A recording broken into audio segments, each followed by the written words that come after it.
CNN에서 게시된 다큐멘터리 하나가 미국을 떠들썩하게 만들었습니다.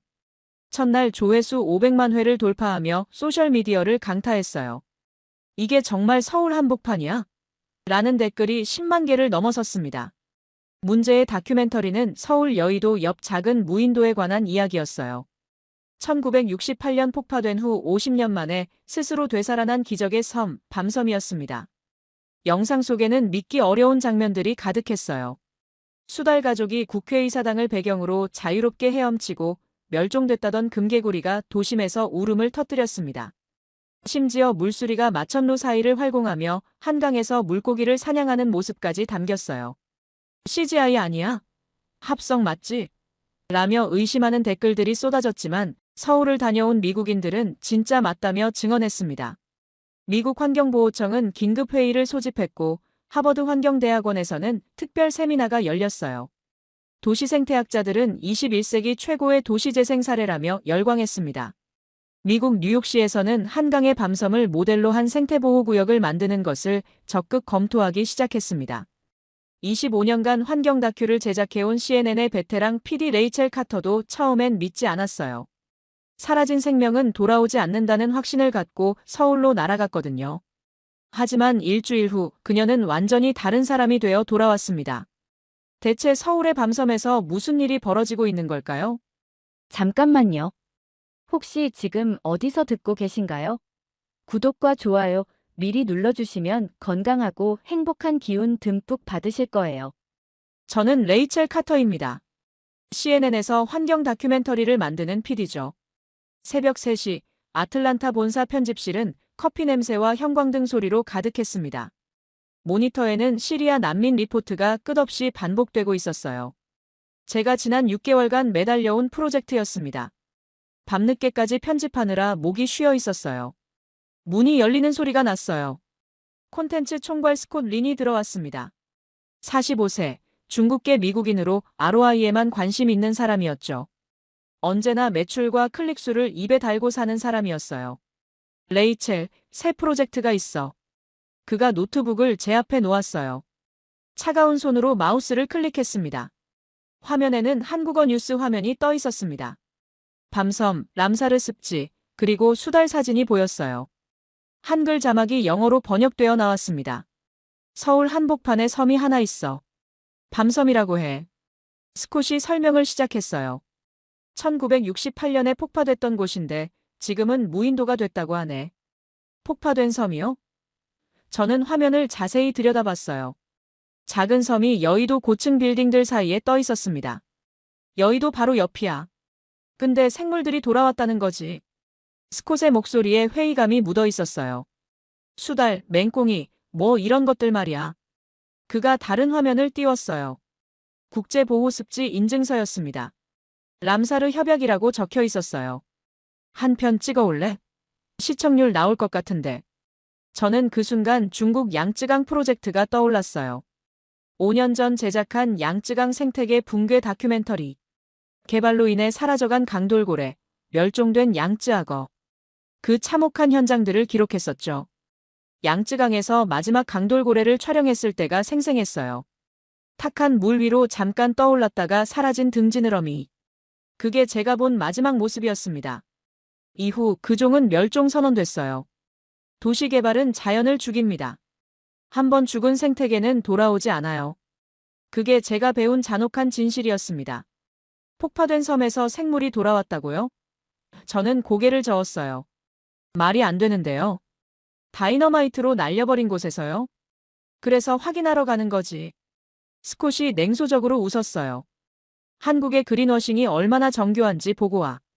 K-팝처럼 말이야. 화면 속 밤섬은 작고 조용해 보였어요. 여의도의 고층 빌딩들 사이에 초록빛 점처럼 떠 있었습니다. 정말 저곳에서 생명이 살고 있을까요? 아니면 또 다른 이미지 조작일까요? 제가 환경 다큐를 시작한 이유는 명확합니다. 어릴 때 아버지와 함께 허드슨 강 바다새 보호구역을 자주 갔었거든요. 아버지는 조류학자였어요. 제 손을 잡고 새들의 이름을 하나하나 가르쳐줬습니다. 저기 봐, 레이첼. 외가리가 물고기를 잡네. 아버지의 따뜻한 목소리가 떠올랐어요. 자연은 우리가 지켜줘야 해. 한번 사라지면 영원히 못 돌아와. 아버지가 늘 하시던 말씀이었어요. 그때는 그 말의 무게를 몰랐습니다. 단순히 교훈적인 이야기인 줄 알았어요. 하지만 아버지가 심장마비로 돌아가신 후 그 보호구역도 개발로 사라졌습니다. 부동산 회사가 들어와 호화주택단지를 지었어요. 새들은 어디로 갔을까요? 아무도 모릅니다. 한번 사라진 것은 돌아오지 않거든요. 언제 출발하죠? 제가 물었습니다. 다음 주면 어때? 사미르 바세라가 촬영 맡을 거야. 스콧이 달력을 넘기며 대답했어요. 사미르 바세라. 인도 출신 촬영 감독으로 생태 다큐 전문가였습니다. 말은 별로 없지만 카메라 감각이 뛰어난 사람이었죠. 인도 북부에서 호랑이 보호구역 다큐로 여러 상을 받은 실력자였어요. 그런데 정말 취재할 만한 가치가 있을까요? 저는 여전히 의심스러웠어요. 조작된 콘텐츠일 가능성이 높잖아요. 그걸 확인하는 게 내일이지. 스콧이 노트북을 닫았어요. 어차피 조작이면 그것도 좋은 소재야. 한국의 가짜 환경 정책 폭로. 저는 한숨을 쉬었어요. 스콧은 언제나 클릭수만 생각했습니다. 진실은 관심 없었어요. 센세이셔널한 제목만 있으면 됐죠. 하지만 저에게는 달랐습니다. 정말로 생명이 돌아온 곳이 있다면, 정말로 회복된 자연이 존재한다면, 그건 희망이 될 수 있겠죠. 적어도 아버지께 보여드릴 수 있는 증거가 될 테니까요. 양쯔강에서 본 참혹한 현실 이후로 저는 자연과 단절된 삶을 살아왔어요. 환경 다큐는 계속 만들었지만 감정적으로는 거리를 뒀습니다. 더 이상 상처받고 싶지 않았거든요. 하지만 밤섬이라는 이름에는 묘한 끌림이 있었습니다. 편집실을 나오며 창밖을 내다봤어요. 아틀란타의 새벽은 여전히 어두웠습니다. 네온사인과 가로등만이 도시를 비추고 있었어요. 자연의 어둠은 어디에도 없었습니다. 새소리 대신 자동차 소음만 들렸어요. 서울의 밤섬. 정말 그곳에 생명이 살고 있을까요? 아니면 또 다른 정교한 거짓말일까요? 한국은 이미지 관리에 능숙한 나라라고 들었거든요. 집으로 돌아가는 길에 아버지 생각이 났어요. 자연은 포기하지 않는다, 레이첼. 돌아가시기 전 마지막으로 하신 말씀이었습니다. 병상에서 제 손을 잡으며 하신 말씀이었어요. 하지만 제가 본 현실은 달랐어요. 양쯔강의 마지막 강돌고래. 허드슨 강에서 사라진 갈매기들. 모두 돌아오지 않았습니다. 포기하는 건 자연이 아니라 인간이었어요. 밤섬도 마찬가지일 거예요. 포장된 거짓말일 뿐이겠죠. 하지만 확인은 해봐야겠어요. 혹시 모르니까요. 비행기표를 예약했습니다. 일주일 뒤 출발이었어요. 서울로요. 진실을 찾으러 가는 겁니다. 그날 밤 저는 아버지와 함께 찍은 마지막 사진을 꺼내봤어요. 허드슨 강 보호구역에서 찍은 사진이었습니다. 뒤로는 갈매기들이 날아가고 있었어요. 아버지는 쌍안경을 목에 걸고 환하게 웃고 계셨습니다. 아빠, 정말 자연이 돌아올 수 있을까? 사진 속 아버지에게 물어봤습니다. 대답은 없었어요. 하지만 일주일 후 밤섬에서 저는 그 답을 찾게 될 거예요. 제가 상상했던 것과는 완전히 다른 답을요. 아버지가 들려주신 그 희망이 정말 존재하는지 말이에요. 짐을 챙기기 시작했어요. 카메라, 녹음기, 그리고 아버지의 조류도감. 25년 전 아버지가 제게 남겨주신 마지막 선물이었습니다. 낡은 표지에는 아버지의 필기가 빼곡히 적혀 있었어요. 혹시 모르니까요. 정말 새들이 돌아온 곳이 있다면 아버지의 도감으로 그들을 확인해보고 싶었어요. 그리고 아버지께 말씀드리고 싶었습니다. 아빠가 오르셨어요라고요. 서울의 밤섬. 도시가 숨긴 생명의 섬. 과연 그곳에서 무엇을 발견하게 될까요? 일주일 후 인천공항에 도착했습니다. 11월 중순의 서울. 공기가 차갑고 선명했어요. 사미르가 무거운 촬영 장비들을 끌고 있었습니다. 그는 여전히 말이 없었어요. 입국 심사를 마치고 나오니 한국인 남성이 기다리고 있었어요. 30대 중반으로 보이는 키 큰 남성이었습니다. 얼굴이 햇볕에 그을린 것으로 보아 현장 일을 많이 하는 사람 같았어요. 레이첼 카터 씨죠? 강우진입니다. 그가 명함을 건넸어요. 서울시 한강사업본부 생태보전팀 주무관이에요. 강우진은 과묵해 보였습니다. 하지만 눈빛에는 진정성이 있었어요. 생물 이야기를 할 때만 목소리에 생기가 돌았습니다. 택시를 타고 여의도로 향했어요. 창밖으로 보이는 서울은 다른 대도시와 비슷했습니다. 고층 빌딩들이 빽빽하게 들어서 있었어요. 하지만 한강이 도시를 가로지르며 흐르고 있었습니다. 밤섬이 정말 여의도 바로 옆에 있나요? 제가 물었습니다. 네. 국회의사당에서도 보여요. 강우진이 대답했어요. 하지만 일반인 출입은 전면 금지예요. 왜 금지인가요? 람사르 습지거든요. 국제보호구역이에요. 그의 목소리에 자부심이 묻어 있었어요. 한강변 촬영 허가 사무소에 들렀습니다. 서류 절차를 밟는데 1시간이 걸렸어요. 여러 개의 승인서에 도장을 받아야 했습니다. 서울시는 다큐 목적의 진입만 허가합니다. 담당 공무원이 설명했어요. 개인 출입은 절대 금지예요. 보호구역이니까요. 사미르가 카메라 장비 점검을 시작했어요. 방수 케이스, 망원 렌즈, 드론까지. 하지만 그의 표정은 여전히 회의적이었습니다. 정말 볼 게 있을까? 사미르가 작게 중얼거렸어요. 오후 3시, 드디어 보트에 올랐습니다. 작은 모터보트였어요. 강우진이 직접 조종했습니다.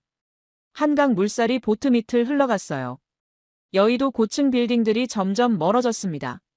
그 사이로 작은 섬이 보이기 시작했어요. 밤섬이었습니다. 첫인상은 평범했어요. 갈대와 나무들로 덮인 작은 무인도. 특별해 보이지 않았습니다. 저게 밤섬이에요? 제가 실망스럽게 물었어요. 네. 하지만 가까이 가시면 달라 보일 거예요. 강우진이 신비로운 미소를 지었어요.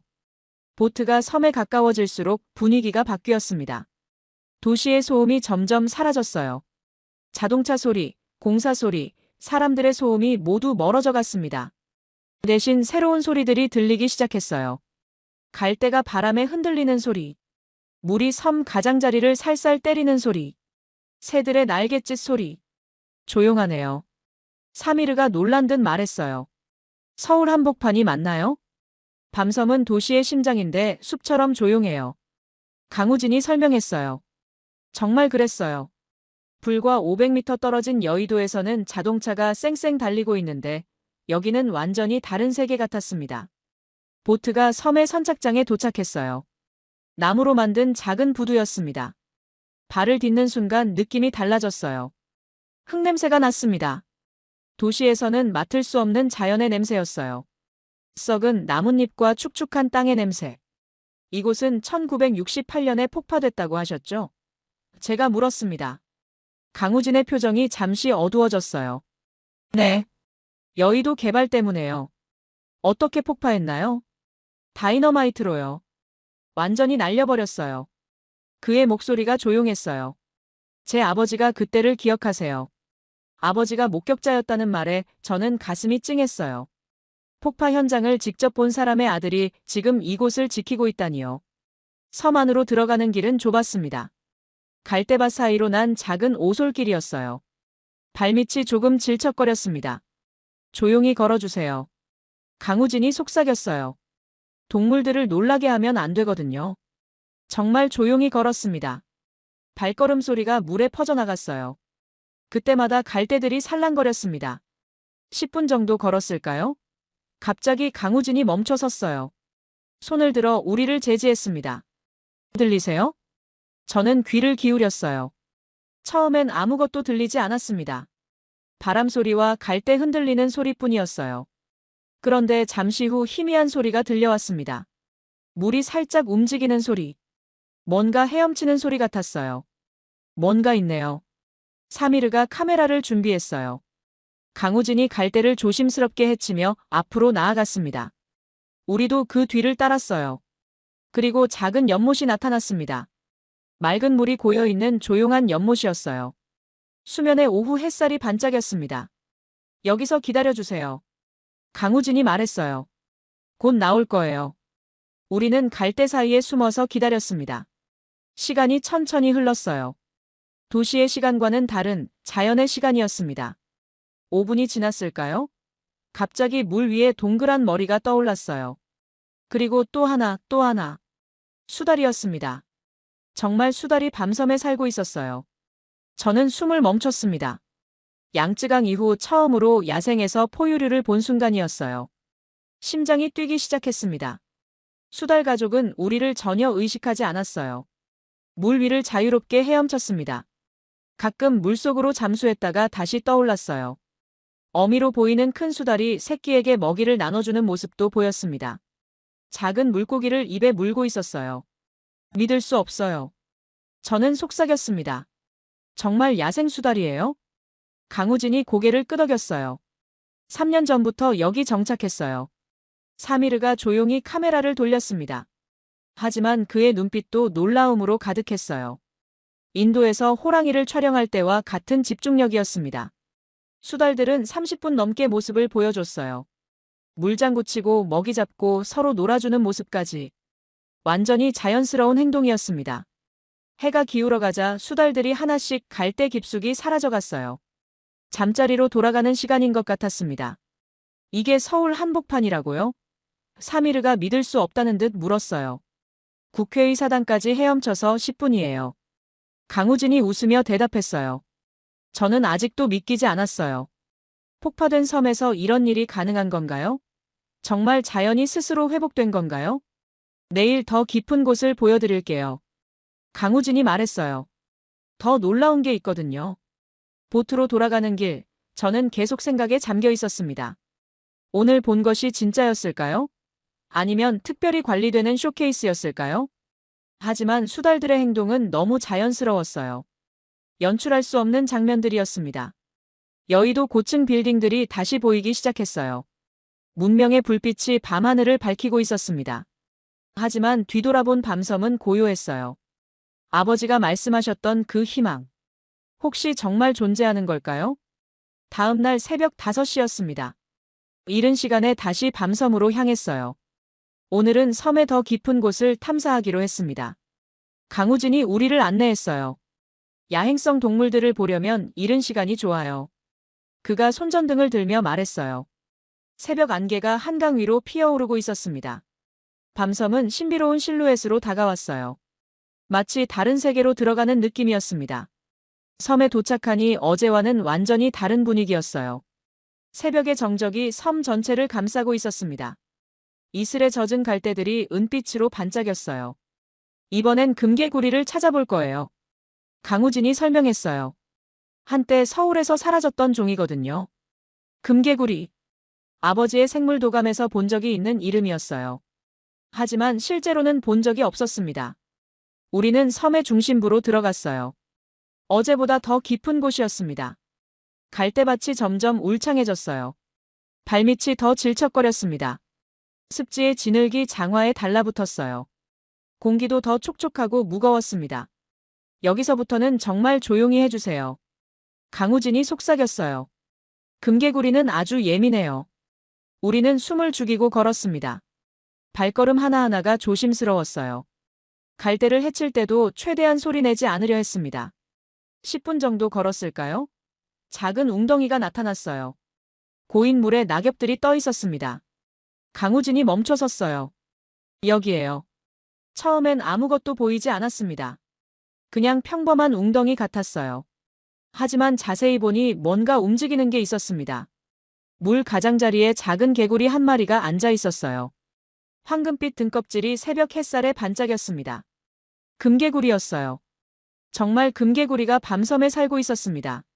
사라졌다고 기록된 종이에요. 강우진이 조용히 말했어요. 20년 전에 마지막 목격 이후 없었거든요. 저는 가슴이 뛰었어요. 멸종됐다고 여겨졌던 생물이 살아있다니요. 게다가 서울 한복판에서요. 금개구리는 우리를 전혀 무서워하지 않았어요. 오히려 호기심 어린 눈으로 쳐다봤습니다. 작은 심장이 뛰는 게 보일 정도였어요. 사미르가 망원 렌즈로 조심스럽게 촬영했습니다. 셔터 소리도 나지 않게 설정했어요. 개구리가 놀라지 않도록요. 언제 돌아온 건가요? 제가 물었습니다. 정확하진 않아요. 강우진이 대답했어요. 3년 전에 처음 발견됐어요. 그때 다른 소리가 들려왔어요. 낮고 깊은 울음소리였습니다. 멀리서 들려오는 소리 같았어요. 맹꽁이에요. 강우진이 귀를 기울이며 말했어요. 아직 시간이 아닌데 우네요. 맹꽁이 울음소리가 점점 커졌어요. 한 마리가 아니었습니다. 여러 마리가 함께 울고 있었어요. 저쪽으로 가봐요.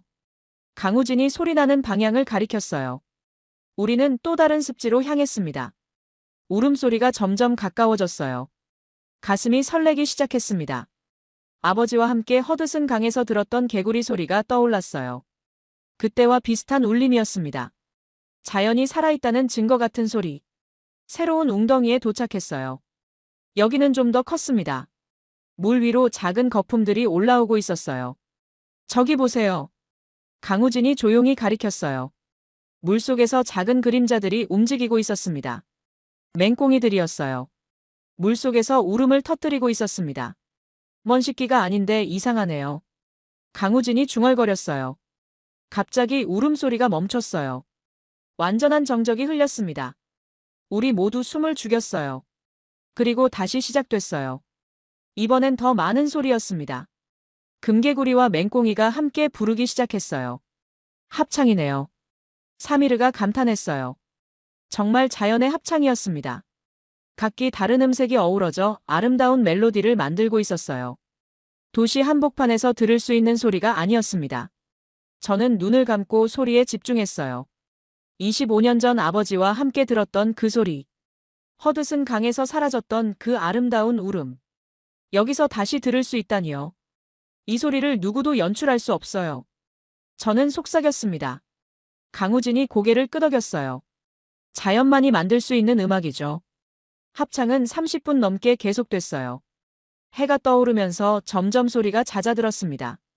낮이 되면 개구리들도 쉬는 시간이거든요. 마지막 울음소리가 사라지자 완전한 정적이 찾아왔어요. 바람에 갈대 흔들리는 소리만 들렸습니다. 평화로운 침묵이었어요. 믿을 수 없어요. 제가 말했습니다. 폭파된 섬에서 이런 일이 가능한 건가요? 생명은 포기하지 않아요. 강우진이 조용히 말했어요. 기회만 주면 다시 돌아와요. 저는 아버지의 마지막 말씀이 떠올랐어요. 자연은 포기하지 않는다. 정말 그런 걸까요? 돌아가는 길에 또 다른 발견이 있었어요. 갈대밭 사이에서 작은 발자국을 찾았습니다. 삭발자국이에요. 강우진이 설명했어요. 야행성 고양이과 동물이거든요. 삭도 이 섬에 살고 있다는 거였어요. 포유류, 양서류, 그리고 맹금류까지. 생태계 전체가 복원되고 있었습니다. 보트에 돌아와서 저는 깊은 생각에 잠겼어요. 오늘 본 것들이 정말 자연스러운 복원의 결과일까요? 아니면 특별한 관리 프로그램이 있는 걸까요? 어떻게 이런 일이 가능한 건가요? 사미르가 물었어요. 강우진이 잠시 생각하더니 대답했어요. 우리가 아무것도 하지 않았거든요. 아무것도 안 했다고요? 네. 그냥 내버려뒀어요. 그의 목소리에 확신이 있었어요. 사람이 들어가지 않게만 했어요. 정말 그게 전부였을까요?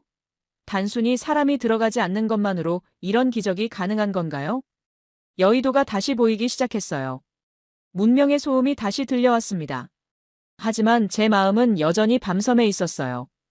금개구리의 황금빛 눈동자, 맹꽁이들의 합창, 그리고 수달 가족의 평화로운 모습. 모든 게 진짜였어요. 연출이 아닌 진짜 자연이었습니다. 셋째 날 오전, 우리는 한강사업본부를 방문했습니다. 마포구 난지한 강공원 근처에 있는 생태학습센터였어요. 밤섬 관련 자료들이 보관된 곳이기도 했습니다. 강우진이 한 분을 소개해줬어요. 송명순 선생님이세요. 밤섬을 가장 오래 지켜보신 분이죠. 송명순 선생님은 72세에 은퇴한 초등학교 교사였습니다. 하지만 눈빛이 또렷하고 정정해 보였어요. 무엇보다 밤섬에 대한 애정이 느껴졌습니다. 책상 위에는 오래된 사진첩들이 놓여 있었어요. 두꺼운 앨범 여러 권이었습니다. 모두 손으로 직접 정리한 것 같았어요.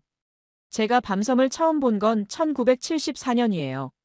송명순 선생님이 말씀하셨어요. 폭파된 지 6년 후였죠. 그녀가 첫 번째 앨범을 펼쳤습니다. 흑백 사진들이 나타났어요. 아무것도 없는 황량한 모래톱이었습니다. 이게 폭파 직후 모습이에요. 사진 속 밤섬은 정말 텅 비어 있었습니다. 나무 한 그루, 풀 한 폭이 없는 그저 모래와 자갈뿐이었어요. 완전히 사라졌네요. 제가 말했습니다. 네. 흔적도 없었어요. 선생님의 목소리에 슬픔이 묻어 있었어요. 하지만 어느 날, 갈대가 다시 자라더군요. 다음 페이지를 넘기니 1980년대 사진이 나왔어요. 작은 갈대들이 모래톱에서 고개를 내밀고 있었습니다. 생명의 첫 신호였어요. 누가 심었나요? 사미르가 물었어요. 아무도 안 심었어요. 선생님이 고개를 저었어요.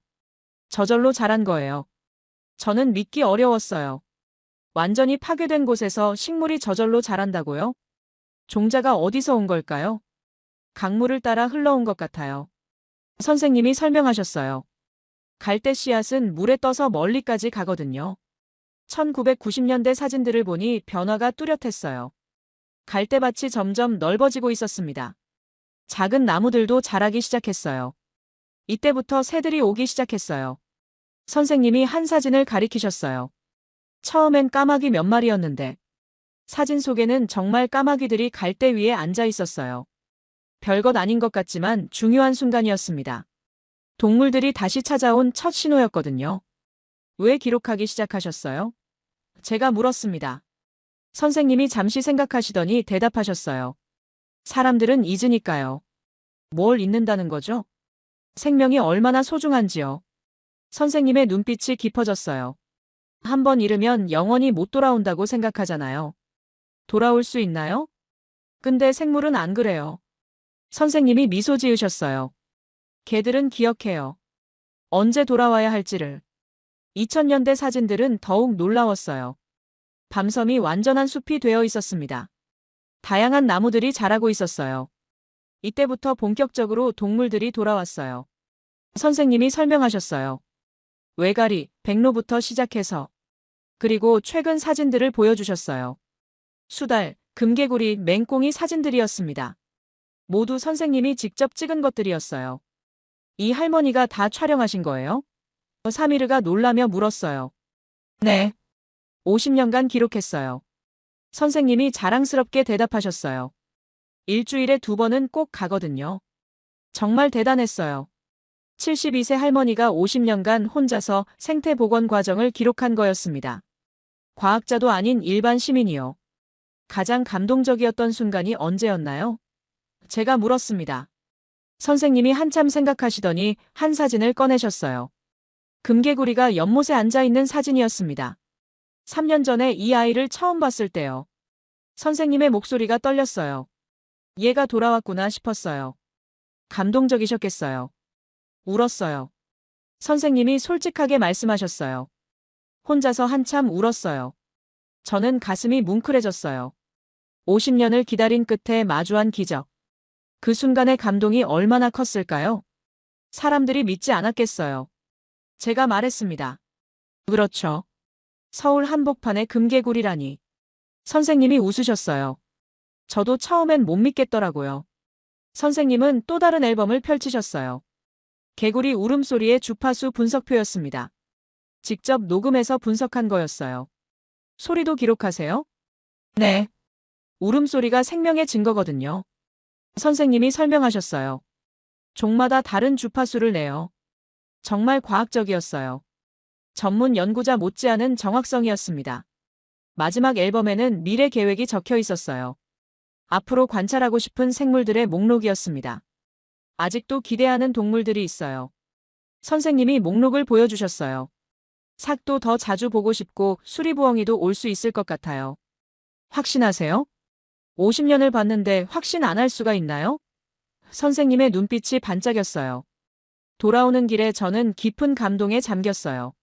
송명순 선생님 같은 분이 있기 때문에 밤섬의 기적이 가능했던 것 같았어요. 기록하는 사람, 기다리는 사람, 믿는 사람. 그런 사람들이 있기 때문에 자연도 포기하지 않는 것 같았어요. 내일은 비가 온대요. 강우진이 날씨 예보를 확인하며 말했어요. 비가 오면 어떤가요? 맹꽁이들이 더 활발해져요. 그가 기대에 찬 목소리로 말했어요. 합창이 더 크게 들릴 거예요. 저는 가슴이 설렜어요. 내일은 어떤 놀라운 일이 기다리고 있을까요? 아버지에게 보고하고 싶었어요. 아빠, 자연은 정말 포기하지 않아요. 기다리는 사람이 있으면 반드시 돌아와요. 송명순 선생님이 그걸 증명해 주셨거든요. 넷째 날 아침, 정말로 비가 내리기 시작했습니다. 11월 중순의 차가운 비였어요. 하지만 강우진은 오히려 기뻐했습니다. 오늘이 기회예요. 그가 우산을 챙기며 말했어요. 비 온 뒤가 가장 좋거든요. 우리는 비를 맞으며 밤섬으로 향했습니다. 한강 위로 내리는 비가 물 위에 동심원을 그렸어요. 평소보다 더 신비로운 분위기였습니다. 섬에 도착하니 모든 것이 달라 보였어요. 갈대들이 비에 젖어 더 싱그러웠습니다. 공기도 더 촉촉하고 생생했어요. 비가 그치면 시작될 거예요. 강우진이 예언하듯 말했어요. 정말 그랬어요. 오후 3시쯤 비가 멈추자 섬 전체가 달라졌습니다. 무릉덩이들이 곳곳에 생겨났어요. 들리세요? 강우진이 귀를 기울였어요. 저는 조심스럽게 들어봤습니다. 처음엔 물소리만 들렸어요. 하지만 점점 다른 소리가 섞이기 시작했습니다. 개골개골. 희미하지만 분명한 개구리 소리였어요. 하나가 아니었습니다. 여러 곳에서 동시에 들려왔어요. 시작됐네요.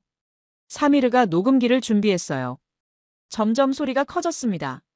1마리, 2마리, 3마리. 어느새 10여 마리의 맹꽁이가 함께 울고 있었어요. 웅장하네요. 저는 감탄했어요. 그런데 이건 시작일 뿐이었습니다. 해가 질 무렵 진짜 놀라운 일이 벌어졌어요. 맹꽁이 소리에 금개구리 소리가 합쳐졌습니다. 그리고 다른 종류의 개구리 소리까지. 완전한 개구리 교향악단이 만들어졌어요. 이런 건 처음 들어봐요. 강우진도 놀라워했어요. 보통 한두 종만 우는데. 정말 장관이었습니다.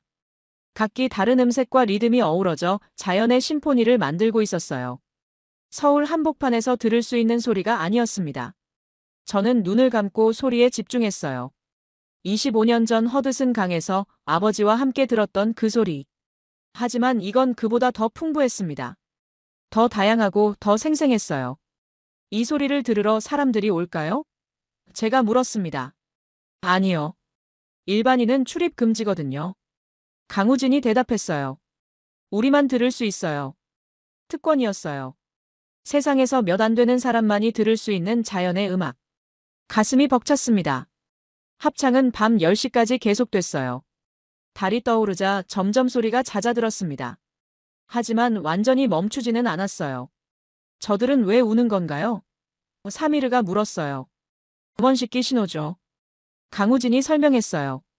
비가 오면 무릉덩이가 생기니까. 그럼 새끼들도 태어날까요? 그럼요. 내년 봄이면 더 많은 개구리를 볼 수 있을 거예요. 희망적인 이야기였어요. 생명이 늘어난다는 것. 세대가 이어진다는 것. 그날 밤 보트에서 돌아오는 길에 저는 생각했어요. 오늘 들은 소리가 얼마나 소중한지. 이런 소리를 내는 생물들이 얼마나 기적적인지. CNN에서 이 소리를 방송하면 어떨까요? 제가 강우진에게 물었어요. 좋죠. 더 많은 사람이 알아야 해요. 그가 대답했어요. 하지만 너무 많은 사람이 오면 안 되겠죠? 맞는 말이었어요. 관심은 필요하지만 보호도 중요했습니다. 균형이 필요한 문제였어요. 호텔에 돌아와서 녹음 파일을 들어봤어요. 사미르가 녹음한 2시간짜리 개구리 합창이었습니다. 진짜 자연이 만든 음악이었어요. 이걸 전 세계 사람들이 들으면 어떨까요? 도시에서 이런 소리가 날 수 있다는 걸 알면요. 스콧에게 중간 보고를 했습니다. 개구리 합창 파일도 함께 보냈어요. 답장이 빨리 왔습니다. 흥미롭지만 시청률 나올까? 좀 더 자극적인 소재 없어? 역시 스콧다운 반응이었어요. 클릭수만 생각하는 사람. 자연의 소중함은 이해하지 못했습니다. 하지만 저는 확신했어요.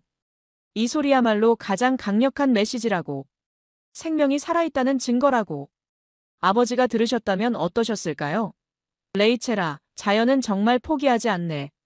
그렇게 말씀하셨을 것 같아요.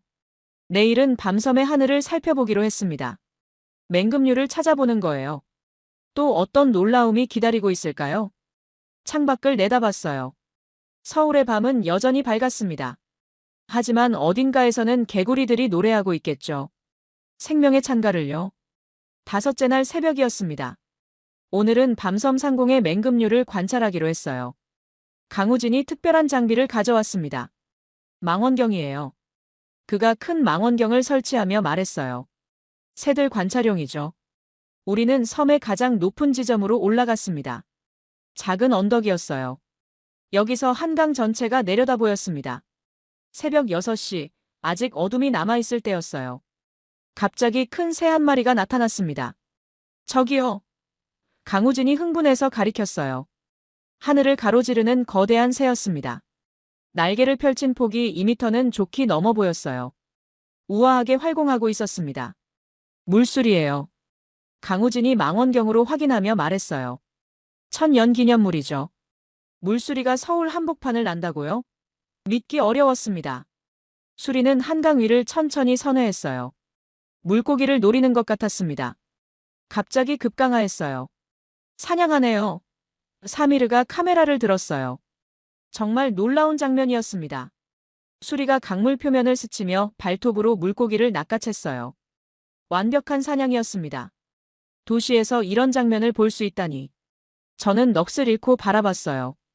그런데 이건 시작일 뿐이었습니다. 해가 완전히 떠오르자 더 많은 새들이 나타났어요. 황조롱이가 빠른 속도로 날아왔습니다. 작지만 민첩한 맹금류였어요. 비둘기를 추격하고 있었습니다. 도시 청소부죠. 강우진이 설명했어요. 비둘기 개체수를 조절해줘요. 황조롱이의 사냥도 순식간이었어요. 정확한 타이밍에 비둘기를 잡았습니다.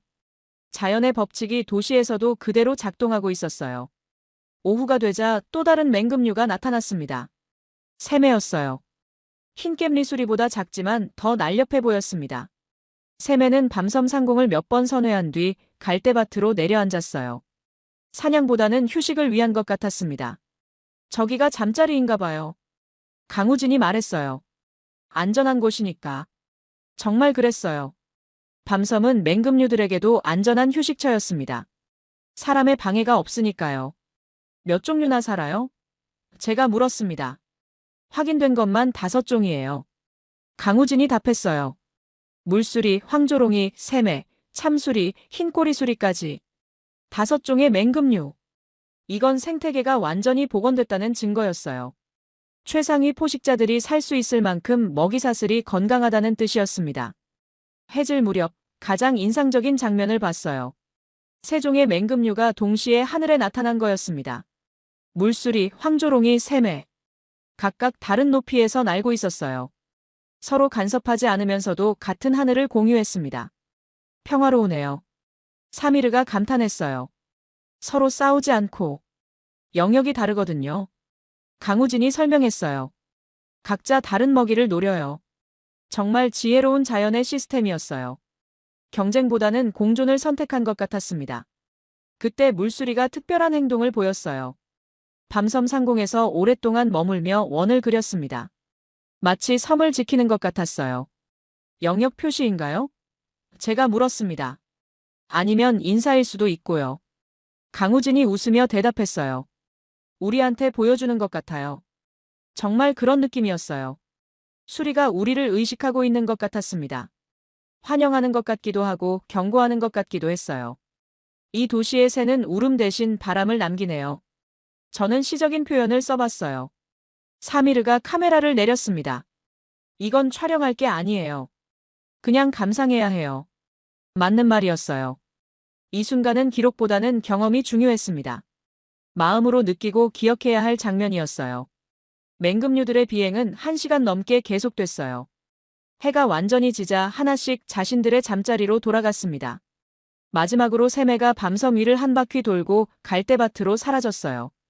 하늘이 비어있게 되자 갑자기 적막이 찾아왔습니다. 매일 이런 광경을 볼 수 있나요? 사미르가 물었어요. 거의 매일이요. 강우진이 자랑스럽게 대답했어요. 저희들에게 밤섬은 집이거든요. 집이라는 표현이 마음에 와닿았어요. 사람만이 집을 갖는 게 아니었습니다. 야생동물들도 안전한 집이 필요했어요. 돌아오는 길에 저는 생각했어요. 오늘 본 맹금류들이 얼마나 행복해 보였는지. 자유롭게 날고 사냥하고 쉴 수 있는 공간이 있다는 것. 인간이 만든 도시에서 다시 맹금류가 나는 장면을. 저는 중얼거렸어요. 제가 촬영하게 될 줄 몰랐어요. 감동적이죠? 강우진이 물었어요. 네. 정말 감동적이에요. 아버지가 보셨다면 어떠셨을까요? 레이첼아, 하늘도 포기하지 않았구나. 그렇게 말씀하셨을 것 같아요. 내일은 물속을 탐사하기로 했습니다. 밤섬에 숨겨진 생명을 찾아보는 거예요. 또 어떤 발견이 있을까요? 여섯째 날, 드디어 밤섬의 물속을 탐사하기로 했습니다. 강우진이 특별한 수중 카메라를 가져왔어요. 방수 기능이 있는 전문 장비였습니다. 오늘은 정말 특별한 걸 보여드릴 거예요. 그가 기대에 찬 목소리로 말했어요. 물속에 숨어 있는 생명들이요. 우리는 섬의 중심부로 들어갔습니다. 어제까지 가보지 않은 더 깊은 곳이었어요. 물이 가장 맑다는 연못이 있다고 했습니다. 20분 정도 걸어서 도착한 곳은 정말 신비로웠어요. 숨겨진 연못이라고 할 만했습니다. 갈대들이 사방을 둘러싸고 있어서 밖에서는 보이지 않았어요. 여기가 밤섬의 심장이에요. 강우진이 말했어요. 가장 오래된 물웅덩이거든요. 연못은 생각보다 깊어 보였습니다. 물도 맑았어요. 바닥까지 훤히 들여다 보였습니다. 뭔가 살고 있나요? 사미르가 물었어요. 많은 생물이 살아요. 강우진이 수중 카메라를 준비하며 답했어요. 특히 물고기들이요. 수중 카메라를 물에 넣자 신비한 세계가 펼쳐졌습니다. 모니터를 통해 물속을 볼 수 있었어요. 수초들이 물살에 흔들리고 있었습니다. 저기 봐요. 강우진이 화면을 가리켰어요. 작은 물고기 떼가 지나가고 있었습니다. 은빛 비늘이 햇빛에 반짝였어요. 아름다운 광경이었습니다. 저건 뭐예요? 제가 물었습니다. 피라미예요. 한강 토종 물고기죠. 강우진이 설명했어요. 수질이 좋아야 살 수 있어요. 카메라를 더 깊이 넣자 다른 물고기들도 보였어요. 붕어, 잉어, 그리고 이름 모를 작은 물고기들. 생각보다 다양했습니다. 물고기가 이렇게 많다니. 사미르가 놀라워했어요. 그런데 갑자기 특별한 것이 나타났어요. 다른 물고기들과는 확연히 다른 모습이었습니다. 잠깐, 저건 뭐죠? 제가 급하게 물었어요. 강우진이 화면을 자세히 들여다봤습니다. 그의 표정이 흥분으로 바뀌었어요. 댕경모치예요. 댕경모치요? 서울시 보호종이에요. 강우진의 목소리가 떨렸어요. 몇 년 전부터 사라졌다고 알려진 종이거든요. 화면 속 댕경모치는 다른 물고기들 사이를 조용히 헤엄치고 있었어요. 몸 길이가 10cm 정도 되는 작은 물고기였습니다. 하지만 그 존재 자체가 기적이었어요. 확실해요? 제가 다시 물었습니다. 100% 확실해요. 강우진이 확신에 찬 목소리로 답했어요. 제가 10년간 찾던 종이거든요. 정말 놀라운 발견이었어요. 멸종된 줄 알았던 토종 물고기가 살아있었습니다. 그것도 서울 한복판에서요. 언제 사라졌다고 알려진 거죠? 사미르가 물었어요. 2010년경이요. 강우진이 설명했어요. 한강 본류에서 마지막 목격된 이후 없었어요. 그럼 이 물고기는 어떻게 여기까지 온 걸까요? 혼자서 살아남은 걸까요? 아니면 다른 곳에서 온 걸까요? 어떻게 여기까지 왔을까요? 제가 궁금해했어요. 아마 한강에서 헤엄쳐 온 것 같아요. 강우진이 추측했어요. 물길이 연결되어 있으니까. 댕경모치는 30분 넘게 모습을 보여줬어요. 다른 물고기들과 평화롭게 어울려 살고 있었습니다. 자연스러운 행동이었어요. 이 발견을 어디에 보고해야 하나요? 제가 물었습니다. 서울시와 환경부에 보고할 거예요. 강우진이 답했어요. 정말 중요한 발견이거든요. 그 순간 저는 깨달았어요. 우리가 목격한 건 단순한 물고기가 아니었습니다. 생명의 끈질김이었어요. 포기하지 않는 자연의 의지였습니다. 생물은 우리가 모르는 곳에서도 살아있었네요. 저는 감동받아 말했어요. 물속에는 더 많은 생명들이 있었어요. 작은 새우, 물벌레, 올챙이들. 각각 자신만의 역할을 하며 살아가고 있었습니다. 완전한 생태계네요. 사미르가 감탄했어요. 맞아요. 물 위부터 물 아래까지. 강우진이 자랑스럽게 말했어요. 모든 층에서 생명이 살고 있어요. 수중 촬영을 마치고 연못가에 앉아 있으니 평화로웠어요. 물 위로 가끔 물고기들이 입을 내밀었습니다. 산소를 마시는 거라고 강우진이 설명했어요. 이런 곳이 서울에 있다는 게 믿어지지 않아요. 제가 말했습니다. 저도 가끔 꿈 같아요. 강우진이 솔직하게 답했어요. 특히 댕경모치를 봤을 때는요. 그날 저녁 호텔에서 영상을 정리하며 생각했어요. 밤섬은 정말 완벽한 생태계였습니다. 하늘에서 물속까지 모든 곳에서 생명이 살고 있었어요. 스콧에게 댕경모치 발견 소식을 보고했습니다. 멸종종 재발견이라고 제목을 달았어요. 답장이 왔어요. 흥미로운데 시청자들이 알까? 좀 더 임팩트 있는 게 없어? 역시 스콧이었어요. 댕경모치의 소중함을 이해하지 못했습니다. 하지만 저는 알았어요. 이 작은 물고기가 얼마나 큰 의미인지, 생명은 어떤 상황에서도 포기하지 않는다는 증거인지. 아버지께서 들으셨다면, 레이첼아, 물속에도 희망이 살고 있구나. 그렇게 말씀하셨을 거예요. 내일은 마지막 날이었습니다. 어떤 마무리가 될까요? 일주일째 마지막 날이었습니다. 떠나기 전에 밤섬을 한 번 더 둘러보기로 했어요. 이번엔 특별한 목적 없이 그냥 걷는 거였습니다. 아침 10시, 평소보다 늦은 시간에 섬에 도착했어요. 일주일간 매일 온 곳이지만 여전히 신비로웠습니다. 친숙하면서도 새로운 느낌이었어요. 마지막이네요. 사미르가 아쉬워하며 말했어요. 또 올 수 있어요. 강우진이 웃으며 답했어요. 언제든지 환영해요. 우리는 천천히 섬을 한 바퀴 돌았습니다. 일주일간 만났던 동물들을 다시 찾아보는 시간이었어요. 수달 연못에서는 여전히 가족들이 평화롭게 놀고 있었어요. 어미가 새끼에게 헤엄치는 법을 가르치는 모습도 보였습니다. 미소가 절로 나왔어요. 금개구리 웅덩이도 들렀어요. 황금빛 작은 친구가 여전히 그 자리에 있었습니다. 일주일 전 처음 봤을 때의 감동이 다시 살아났어요. 안녕, 작은 친구야. 저는 속으로 인사했어요. 갈대밭에서는 새들의 지저귀이 들려왔어요. 종류를 알 수 없는 다양한 소리들이었습니다. 자연의 BGM 같았어요. 이 소리들을 계속 들을 수 있다면 좋겠어요. 제가 말했습니다. 제가 대신 들어드릴게요. 강우진이 따뜻하게 답했어요. 매주 와서 안부를 확인하거든요. 고마운 사람이었어요. 이런 분이 있기 때문에 밤섬의 기적이 가능했던 것 같았습니다. 오후가 되자 송명순 선생님이 오셨어요. 마지막 인사를 하러 오신 거였습니다. 어떠셨어요? 선생님이 물으셨어요. 믿을 수 없는 일주일이었어요. 저는 진심으로 말씀드렸어요. 제 생각이 완전히 바뀌었어요. 뭐가 가장 감동적이었나요? 저는 잠시 생각해봤어요. 수달, 금개구리, 맹꽁이 합창, 댕경모치. 모든 게 소중했어요. 소리였어요. 제가 답했습니다. 개구리들의 합창이요. 아, 그 소리. 선생님의 눈빛이 부드러워졌어요. 50년을 기다린 소리죠. 앞으로도 계속 들을 수 있을까요? 물론이죠. 선생님이 확신에 차서 말씀하셨어요. 이제 시작일 뿐이에요. 해질 무렵, 우리는 섬의 가장 높은 곳에 올라갔습니다. 여의도 전체가 내려다 보이는 곳이었어요. 고층 빌딩들이 석양에 물들어 있었습니다. 저기가 제가 사는 도시예요. 강우진이 서울 시내를 가리키며 말했어요. 하지만 이곳이 진짜 집 같아요. 정말 그런 것 같았어요. 밤섬은 서울 사람들의 숨겨진 집이었습니다. 아무도 모르는 비밀 정원이었어요.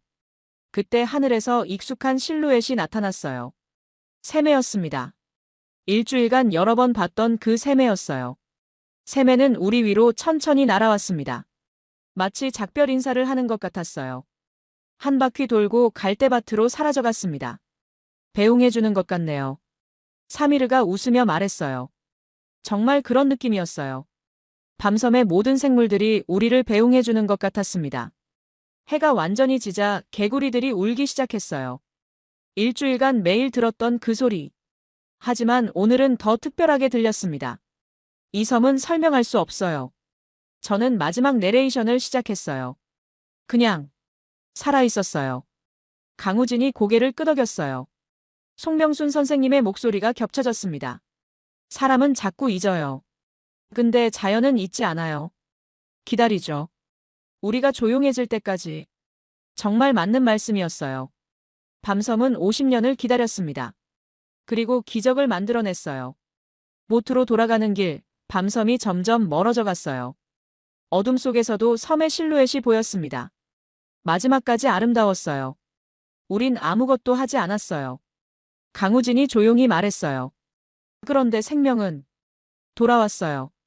수면 위로 수달이 얼굴을 내밀었어요. 우리를 배웅하는 것 같았습니다. 그 뒤로 맹꽁이 울음소리가 들려왔어요. 그리고 완전한 정적. 말로 설명할 수 없는 평화. 자연만이 줄 수 있는 깊은 침묵이었습니다. 여의도가 다시 보이기 시작했어요. 문명의 불빛이 밤하늘을 밝혔습니다. 하지만 뒤돌아본 밤섬은 여전히 고요했어요. 아틀란타로 돌아가는 비행기에서 저는 생각했어요. 이 일주일이 제 인생을 바꿔놓았다는 것을. 자연에 대한 믿음을 되찾게 해줬다는 것을. 아버지께서 들으셨다면?